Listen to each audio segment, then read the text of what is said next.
Gálatas, capítulo 3. Paulo apela para a experiência dos Gálatas. Ó Gálatas insensatos, quem foi que os enfeitiçou? Não foi diante dos olhos de vocês que Jesus Cristo foi exposto como crucificado? Quero apenas saber isto.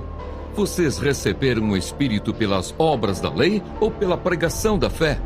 Será que vocês são tão insensatos que, tendo começado no Espírito, agora querem se aperfeiçoar na carne?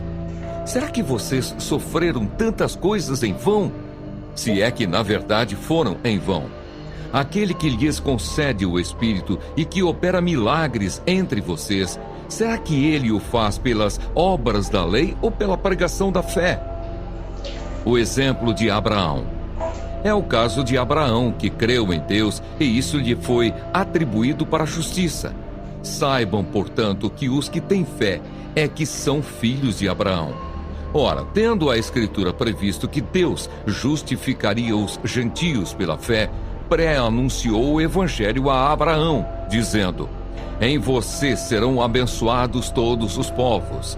De modo que os que têm fé são abençoados com o crente Abraão.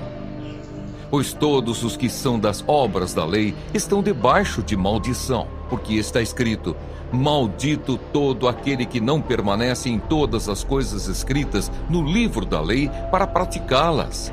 E é evidente que pela lei ninguém é justificado diante de Deus, porque o justo viverá pela fé.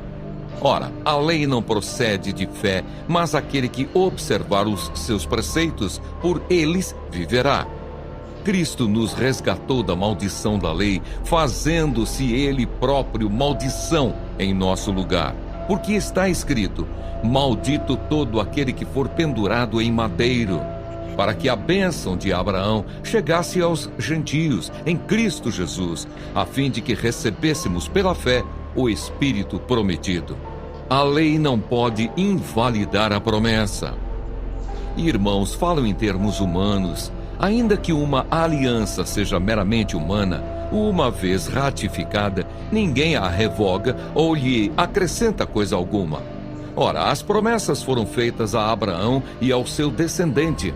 Não diz, e aos descendentes, como falando de muitos, porém como falando de um só, e ao seu descendente, que é Cristo. E digo isto, uma aliança já anteriormente confirmada por Deus não pode ser revogada pela lei que veio 430 anos depois, a ponto de anular a promessa. Porque se a herança provém de lei, já não decorre de promessa, mas foi pela promessa que Deus a concedeu gratuitamente a Abraão. Logo, para que é a lei?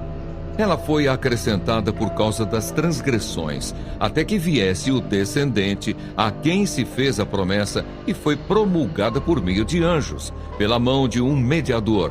Ora, o mediador não é de um só, mas Deus é um só. Seria, então, a lei contrária às promessas de Deus? De modo nenhum. Porque se fosse promulgada uma lei que pudesse dar vida, então a justiça seria de fato procedente de lei. Mas a Escritura encerrou tudo sob o pecado, para que mediante a fé em Jesus Cristo a promessa fosse concedida aos que creem. A tutela da lei para nos conduzir a Cristo. Mas antes que viesse a fé, estávamos sob a tutela da lei e nela encerrados, para essa fé que no futuro haveria de ser revelada. De maneira que a lei se tornou nosso guardião para nos conduzir a Cristo, a fim de que fôssemos justificados pela fé. Mas agora que veio a fé, já não permanecemos subordinados ao guardião, pois todos vocês são filhos de Deus mediante a fé em Cristo Jesus. Porque todos vocês que foram batizados em Cristo, de Cristo se revestiram. Assim sendo, não pode haver judeu nem grego, nem escravo nem liberto, nem homem nem mulher, porque todos vocês são um em Cristo Jesus. E se vocês são de Cristo, são também descendentes de Abraão e herdeiros segundo a promessa.